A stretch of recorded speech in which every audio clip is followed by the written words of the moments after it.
પીએફના બધા કામ અત્યારે જ ચાલુ જ છે. એમાંથી થોડાક કામ તમે ઉમંગ એપ્લિકેશનની મદદથી કરી શકશો અને થોડાક કામ તમે વેબસાઇટની મદદથી કરી શકશો.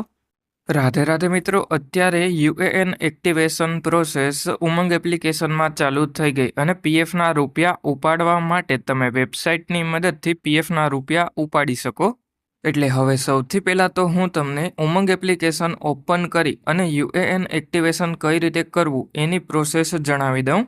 એના માટે સૌથી પહેલાં તો તમારે ઉમંગ એપ્લિકેશન ઓપન કરી અને એમાં ઈપીએફઓ ટાઈપ કરી અને સર્ચ કરી લેવાનું અને પછી કંઈક આ રીતેની સ્ક્રીન તમને મોબાઈલમાં જોવા મળી જશે અને એમાં તમને જોવા મળી જશે કે યુએએન અલોટમેન્ટ અને એક્ટિવેશન ચાલુ થઈ ગયું અને ફેસ ઓથેન્ટિકેશન ચાલુ થઈ ગયું. એટલે યુએએન એક્ટિવેશન કરવા માટે યુએએન એક્ટિવેશન ઉપર એક વખત ક્લિક કરી લેવાનું છે.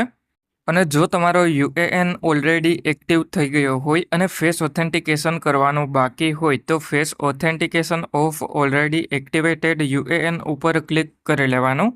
અત્યારે આપણે યુએએન એક્ટિવેશન ઉપર ક્લિક કરી લઈએ અને પછી સૌથી પહેલાં તો તમારે તમારો 12 આંકડાનો યુએએન નંબર એન્ટર કરી અને પછી નીચેની તરફમાં આધાર કાર્ડ નંબર એન્ટર કરી લેવાનો અને પછી એમાં નીચેની તરફમાં આધાર કાર્ડ સાથે જે પણ મોબાઈલ નંબર તમે લિંક કરેલો હોય એ મોબાઈલ નંબર એન્ટર કરી અને પછી આ બોક્સ ઉપર ક્લિક કરી અને સેન્ડ ઓટીપી ઉપર ક્લિક કરી લેવાનું.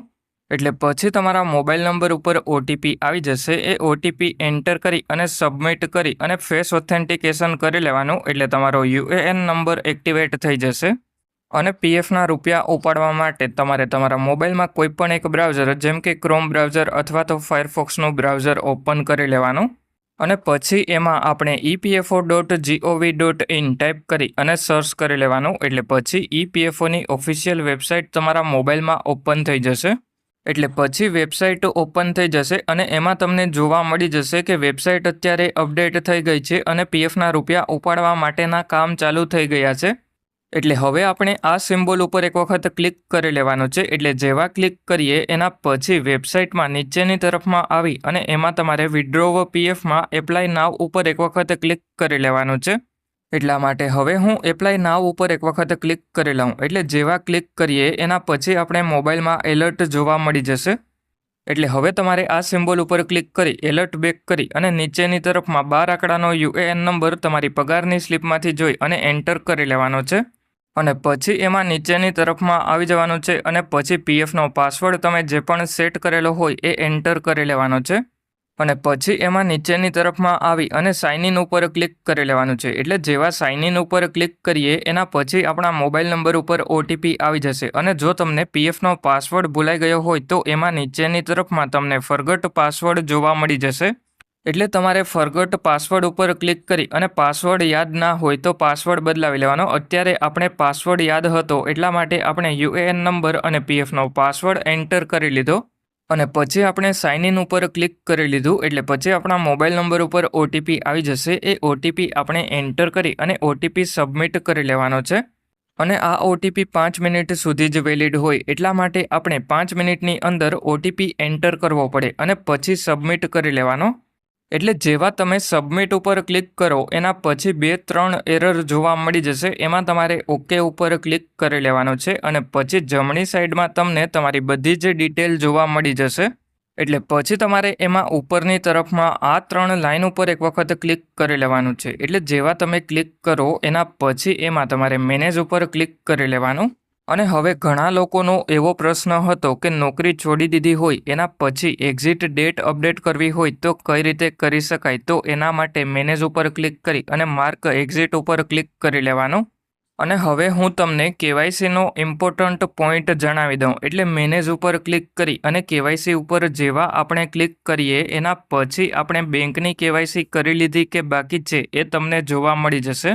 અને જો આપણે પીએફના રૂપિયા ઉપાડવાના હોય તો બેંકની કેવાયસી ફરજિયાત કરવી પડે અને જો 50,000થી વધારે પીએફના રૂપિયા ઉપાડવાના હોય તો એમાં આપણે પાન કાર્ડની કેવાયસી પણ કરવી પડે.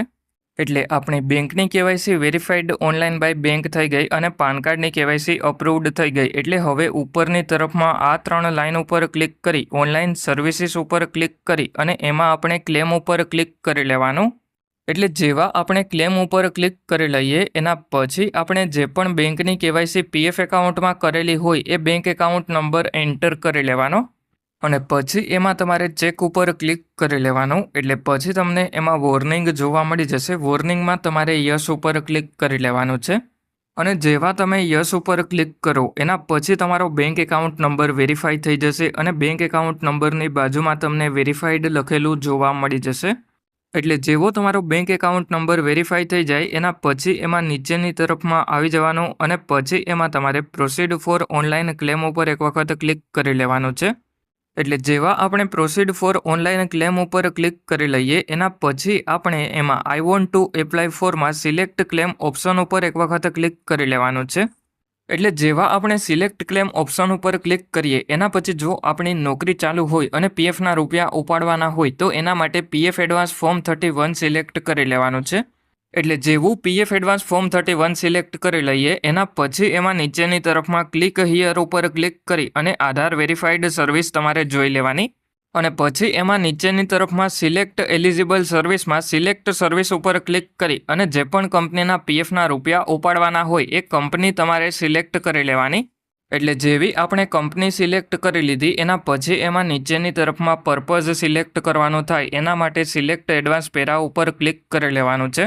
અને પછી જો તમે બીમાર હોય અને તમારે તમારા પીએફના રૂપિયા ઉપાડવાના હોય તો એના માટે ઇલનેસ સિલેક્ટ કરી લેવાનું અને જો તમારે લગ્ન માટે પીએફના રૂપિયા ઉપાડવાના હોય તો એના માટે મેરેજ સિલેક્ટ કરી લેવાનું છે. અને જો એજ્યુકેશન માટે પીએફના રૂપિયા ઉપાડવાના હોય તો એના માટે એજ્યુકેશન સિલેક્ટ કરી લેવાનું અને જો તમને ઘરમાં કોઈ પણ જરૂર હોય અને પીએફના રૂપિયા ઉપાડવાના હોય તો એના માટે હાઉસિંગ રિલેટેડ નીડ્સ સિલેક્ટ કરી લેવાનું અને જો કોઈ સ્પેશિયલ રીઝનથી પીએફના રૂપિયા ઉપાડવાના હોય તો એના માટે સ્પેશિયલ સર્ક્યુમટન્સીસ સિલેક્ટ કરી લેવાનું છે. એટલે હવે અત્યારે આપણે ઇલનેસ સિલેક્ટ કરી લીધું એના પછી એમાં નીચેની તરફમાં આવી જવાનું છે અને પછી એમાં એલિજિબલ ક્લેમ અમાઉન્ટ તમને જોવા મળી જશે અને ખાસ તમારે એ વાતનું ધ્યાન રાખવાનું છે કે એલિજિબલ ક્લેમ અમાઉન્ટ કરતાં વધારે પીએફના રૂપિયા તમારે આ બોક્સમાં એન્ટર નથી કરવાના. અને હવે તમારે એમાં નીચેની તરફમાં એડ્રેસમાં જો તમારે કોઈ પણ ચેન્જીસ કરવાનો હોય તો આ સિમ્બોલ ઉપર ક્લિક કરી અને તમારે એડ્રેસ ચેન્જ કરી લેવાનું છે. અને હવે અત્યારે આપણે એડ્રેસમાં કોઈ પણ ચેન્જીસ નથી કરવાનો એટલા માટે હવે નીચેની તરફમાં આવી જવાનું છે અને પછી તમારે આ બોક્સ ઉપર એક વખત ક્લિક કરી લેવાનું છે. એટલે પછી તમને બોક્સની અંદર રાઇટનો સિમ્બોલ જોવા મળી જશે અને પછી તમારે એમાં નીચેની તરફમાં ગેટ આધાર ઓટીપી ઉપર ક્લિક કરી લેવાનું છે. એટલે જેવા તમે ગેટ આધાર ઓટીપી ઉપર ક્લિક કરો એના પછી તમારા મોબાઈલ નંબર ઉપર ઓટીપી આવી જશે. એ ઓટીપી તમારે એન્ટર કરી અને વેલિડેટ કરી લેવાનો એટલે પછી તમારું ક્લેમ ફોર્મ પોર્ટલ ઉપર સબમિટ થઈ જશે. અને હવે જો તમારે તમારા પીએફના બધા જ રૂપિયા ઉપાડવાના હોય તો એના માટે PF final settlement form 19 select કરી લેવાનું છે. અને પછી તમારે ખાસ એ વાતનું ધ્યાન રાખવાનું છે કે જો તમારી સર્વિસ 5 વર્ષથી ઓછી હોય અને જો તમારે 50,000થી વધારે પીએફના રૂપિયા ઉપાડવાના હોય તો એના માટે ફોર્મ 121 તમારે અપલોડ કરવું પડે.